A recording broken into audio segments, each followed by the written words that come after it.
These balancing act paintings have been with me for a really long time.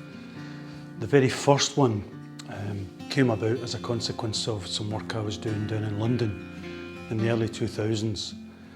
The first time I'd ever really been in London, first time I had ever done any work in London, and a bunch of Scottish guys had taken me under their wing. They bought my work, they introduced me to people, and I found myself spending time with them down there. And this was what I saw. These guys were all in every day.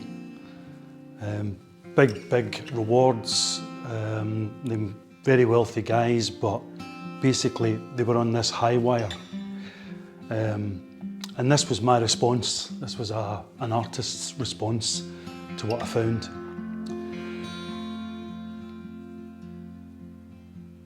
This works differently depending on the city, and it also works differently depending on the currency.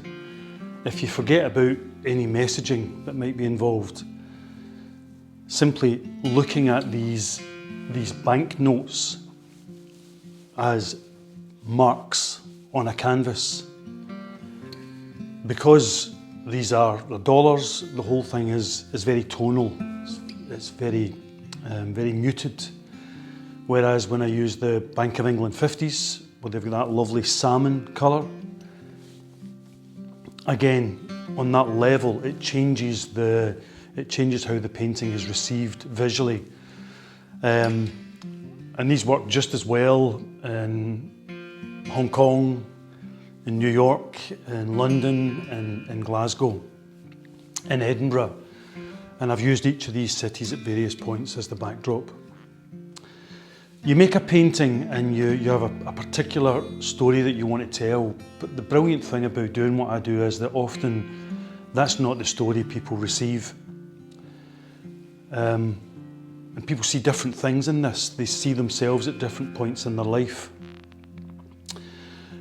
So this could arguably be a metaphor for the precariousness of contemporary life.